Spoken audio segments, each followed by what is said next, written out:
Hello and welcome. Thank you for joining us again. I'd like to read to you today from John's Gospel in chapter 16.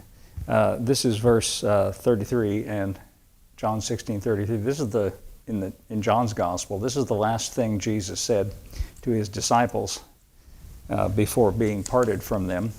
And he says, "These things I have spoken unto you, that in me you might have peace. In the world you shall have tribulation, but be of good cheer, I have overcome the world." This is a very pertinent and interesting thing that he says here. When he says, "In the world you shall have tribulation," the word tribulation conjures up all kinds of things for us because of our prior experience with churches and Bible teaching and so forth, and we imagine some kind of apocalyptic scenario. That's not necessarily what tribulation means. The Greek word that is translated tribulation here in this passage, it's a Greek word thalipsis, and it literally means pressure. And that's the broadest meaning of it. It just simply means pressure. So Jesus is basically saying here, as long as you're in the world, there's going to be pressure of various kinds. And in the day in which we're living today, at this present time, the ordinary pressures of life, from family and jobs and personal problems and things of that kind, these are magnified and amplified by the additional pressure that's going on in the society and in the culture at large. So I think what he has to say here is especially relevant to us. Now notice what he said. There's two ends in this verse. He said, "I've spoken these things to you," and he means by that his things that he had to say in the previous 2 or 3 chapters. He says, "I've spoken these things to you so that in me you might have peace." Now, in me is a way of saying in your relationship with me, that is, with Christ. By virtue of your relationship with me, in other words. That's another way to say it. That's the source of your peace. And he warns them that in relation to the world, you're going to experience pressure and problems and difficulties. And that's always going to be true as long as we're living in physical bodies in this physical world. Now, none of us likes that, and none of us enjoys that, and no one thinks it's a good thing. But Jesus says, in light of the situation, he says, here's the way you should look at it. Cheer up, or be of good cheer, because, he says, I have overcome the world. The world is the source of all of our pressure and difficulties and problems. But he says, you're in a relationship with me, and because of that, you can have peace, even though you're in the midst of a situation in the world. And this can change, of course, and be different from individual to individual, that causes pressure. He said, but be of good cheer, because I have overcome. That is to say, I am greater than any kind of pressure that you face in the world. Earlier in this discourse with his disciples, Jesus said something interesting. He said, "Peace I leave with you, my peace I give unto you."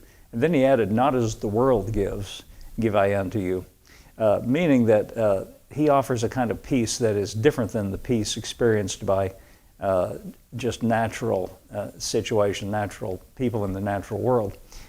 In the natural world, natural people experience peace when the pressure is taken off. When there's an absence of trouble, then they experience peace.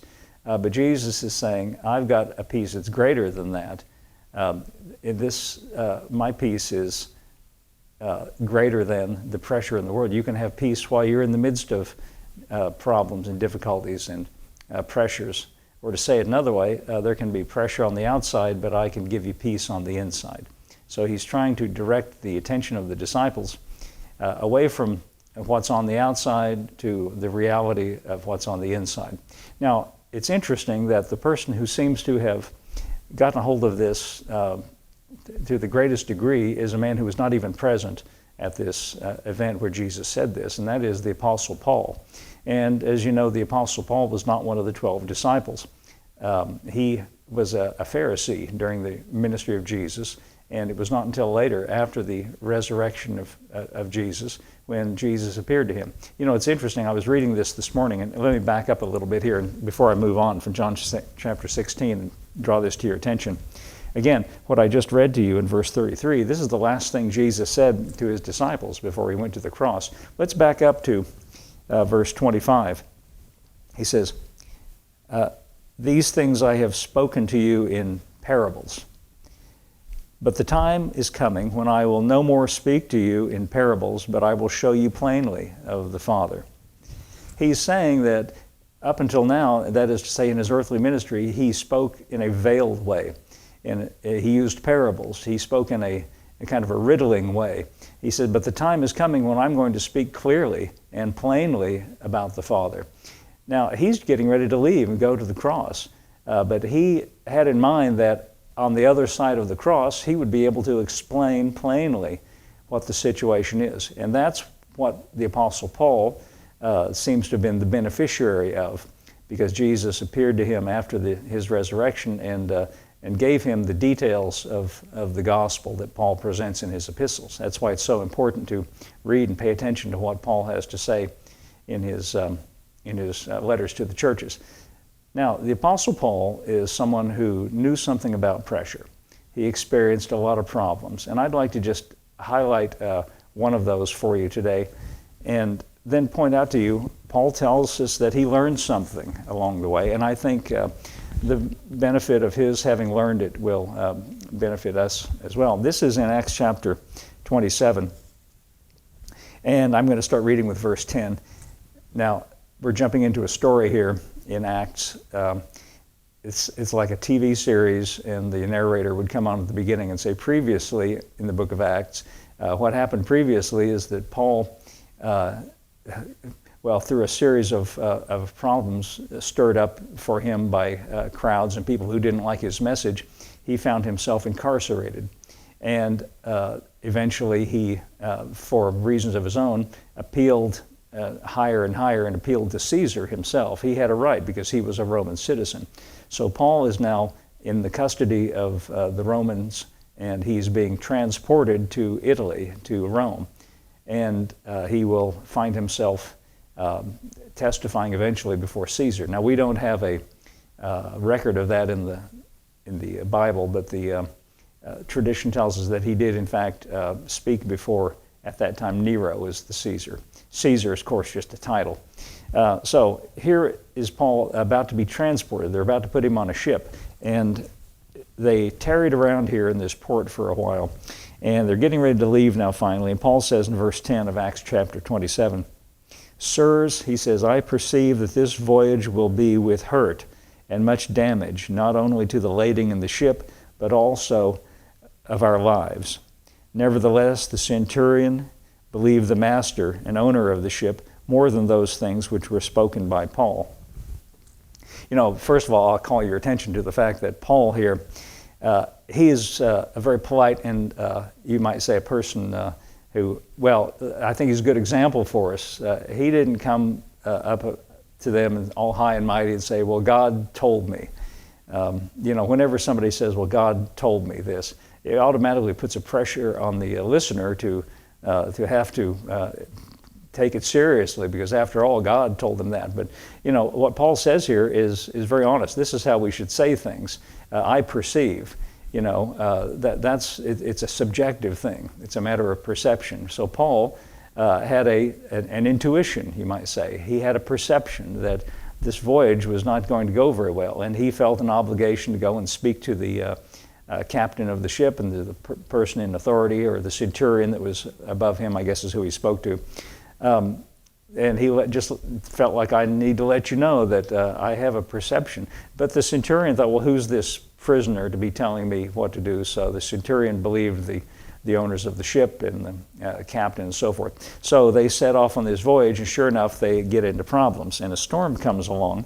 And now I'm going to start in verse 20. I'm skipping all the details about the storm. It got worse and worse, and they had all these problems with the ship. And in verse 20, they're in the midst of this storm, and it says, verse 20, when neither sun nor stars in many days appeared, and no small tempest lay on us. all hope that we should be saved was taken away. They were in the midst of pressure, you might say. They were in the midst of a dire situation. And in the midst of a dire situation like that, in the midst of this kind of pressure, it's easy to feel like it's never going to end, to feel like all hope that it should ever come to an end was taken away, he says. But listen to what happened, verse 21.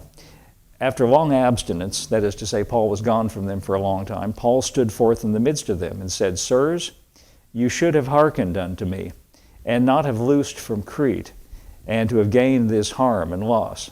He couldn't resist telling them, you know what, remember I told you, start with, I told you so. He couldn't resist telling them that. But now here in this situation, see, that never really helps much to say I told you so, but listen to what he says next. Verse 22, For now I exhort you to be of good cheer. Now, does that remind you of anything we've heard before? Yes, it's exactly what Jesus said, and in the same kind of context.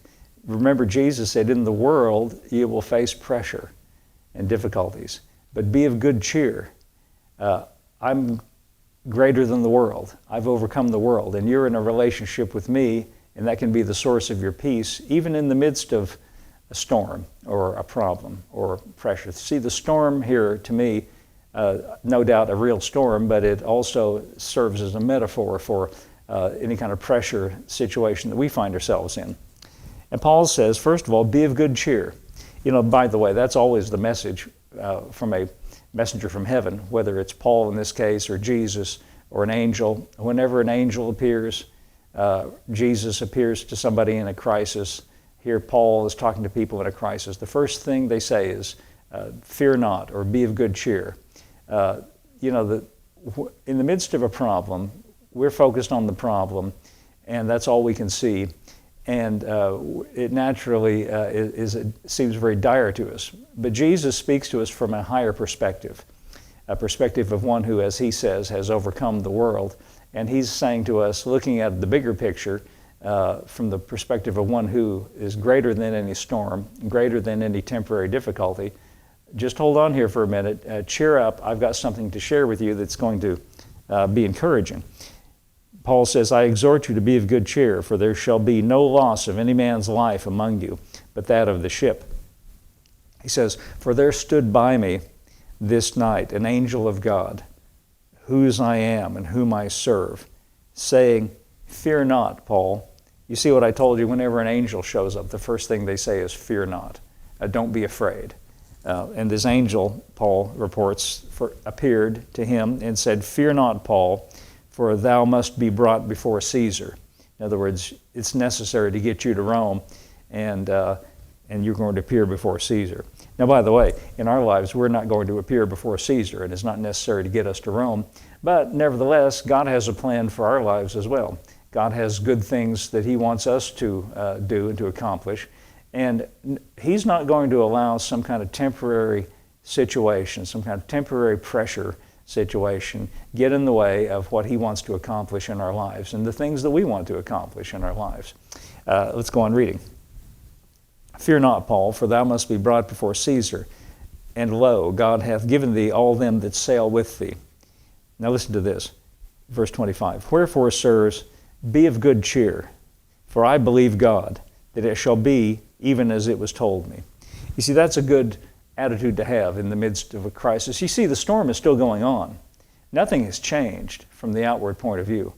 The wind is still blowing, the rain is still hitting them in the face, the ship is still rocking back and forth and creaking and probably sounding like it's about to sink. It's a dire situation. Nothing has changed in that regard. But Paul has come with a message from heaven to change everyone's attention, change everyone's focus. And he says, cheer up. And listen, here's the reason why. For I believe it shall be as it was told me. He says, I believe God. That's what we can also say in any kind of problem that we face. Get a hold of yourself and cheer up and look and say, I believe it will be even as it has been told me by God. I believe God's got an answer in the situation. God's plan is not to go down with the ship.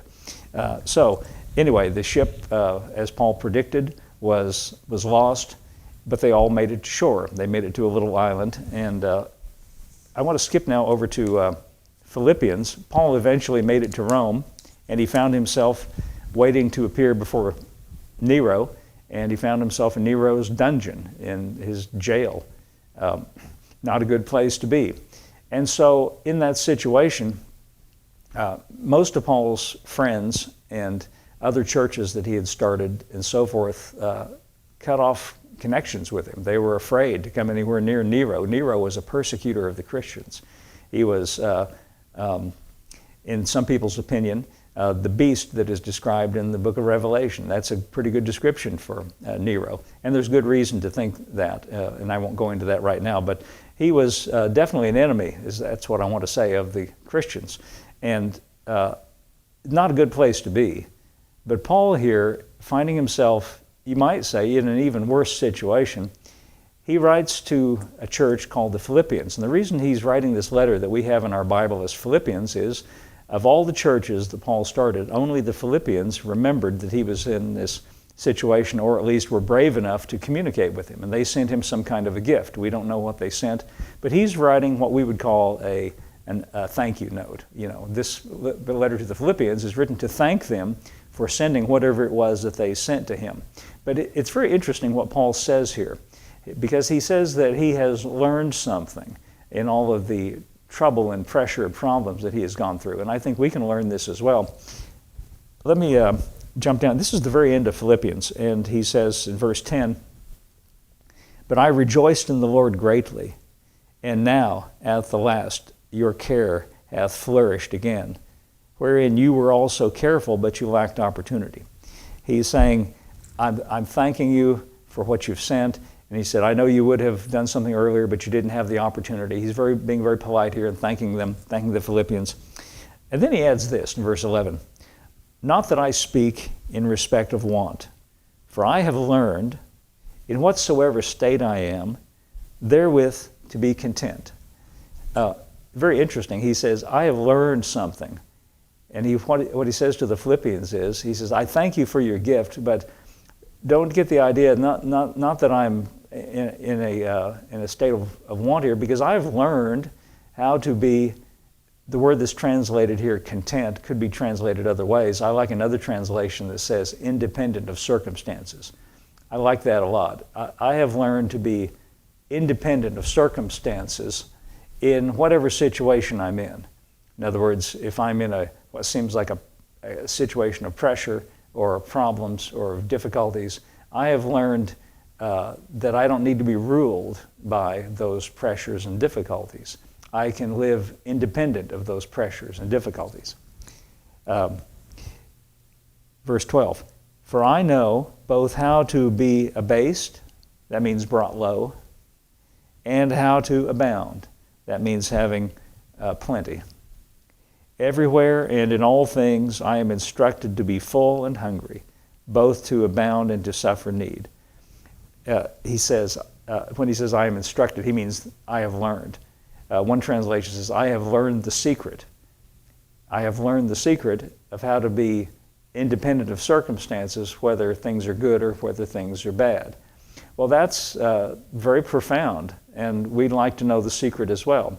So Paul, I guess, realizes that we'd like to also be in on this secret, because this would be beneficial for us as well. You know, you and I are never going to have a shipwreck, probably. You and I are certainly never going to find ourselves in Nero's dungeon.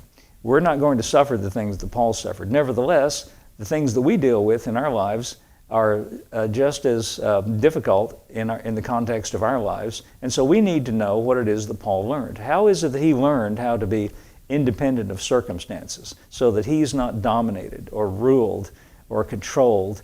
His life is not constricted by what's going on around him, by the situations and circumstances he's in.